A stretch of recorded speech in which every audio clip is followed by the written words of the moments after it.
বাড়ির দেওয়ালের রং করতে গিয়ে ছাদ থেকে পড়ে মৃত্যু এক ব্যক্তির মেমারিতে। ঘটনাটি ঘটেছে পূর্ব বর্ধমান জেলার মেমারি থানার অন্তর্গত মহেশভাঙ্গা ক্যাম্প এলাকায়।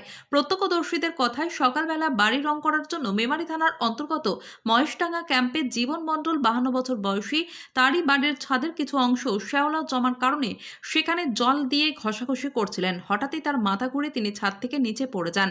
তাকে উদ্ধার করে টোটো করে মেমারি গ্রামীণ হাসপাতালে নিয়ে গেলে চিকিৎসকেরা জীবন মণ্ডলকে মৃত বলে ঘোষণা করেন। অসহায় ওই পরিবারের স্ত্রী ও এক পুত্র এবং এক কন্যা সন্তান রয়েছে বলে জানা গিয়েছে। আগামী দিনে কিভাবে সংসারটি চলবে সেই নিয়ে চিন্তায় পরিজনেরা।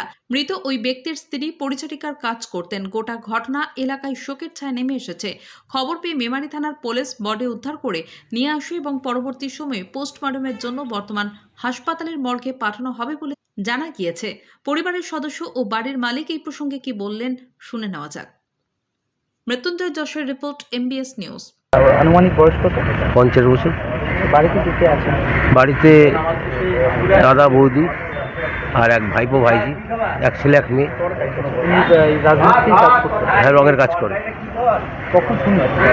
আমি শুনেছি তখন বাজে 11টা সাড়ে 11 বাজে। যেরকম আমিও টোটো চালাই, দিয়ে আসছিলাম, রাস্তায় ফোন করলো যে এরকম তো দাদা পড়ে গেছে, তো হসপিটালে নিয়ে আসছি। হসপিটালে আনার পর শুনলাম ডেট হয়ে গেছে। বাড়িতে আর কি কাজ করার মতো কেউ আছে? না, বাড়িতে কাজ করার মতো না কেউ। আপনার কি চাইছেন? আপনার কি চাইছেন? বলছে পরিবারটা যাতে যাতে বাঁচতে পারে আর কি। দুটো ছোট তার একটা ছোট ব্যবস্থা। বাচ্চা আছে, মেন ব্যাপার। ছোট ছোট বাচ্চা আছে। আর মনে হয় ছোট বৌদি লোকের বাড়ি।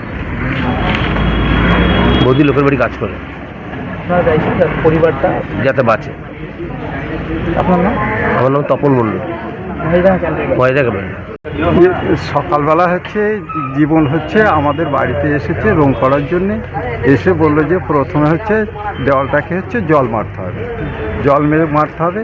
এবার জল আমাদের বাড়ির লোক যারা আছে তারা জলটাকে এগিয়ে দিচ্ছে, ও জল মারছে। মারার পর একটা জায়গায় শ্যাওলা পড়েছিল, সেই শ্যাওলাটা তুলেছে। তোলার পর এবার যে সাইডে ছাদের উপরে 3 ইঞ্চি একটা প্যারাফিট করা হয়। সেই 3 ইঞ্চি প্যারাফিটটা বললো যে আমি আজকে এই 3 ইঞ্চি প্যারাফিটে রংটা করে যাব। ওই যে যেরকম ছাদের উপরে যে 3 ইঞ্চি একটা ইট গাঁথার পরে কার্নিশ করা হয় সেইটা। তা ওই করতে হঠাৎ মাথা ঘুরে নিচে পড়ে যাওয়ার সঙ্গে সঙ্গে আমাদের নিজেদের টোটো ছিল, টোটোকে তুলে হসপিটালে নিয়ে আসা হয়। হসপিটালে তারপরে তো বললো যে ডেথ হয়ে গেছে। ঘটনাটা ঘটেছিল মহেশডাঙ্গা ক্যাম্প। ডাক্তারবাবু বললেন, ওনার পুরো নামটা কি? নারায়ণচন্দ্র মণ্ডল। আমার বাড়ি মহেশডাঙ্গা ক্যাম্প। কত বয়স? আমার বয়স ওনার দিন মারা গেছে 50।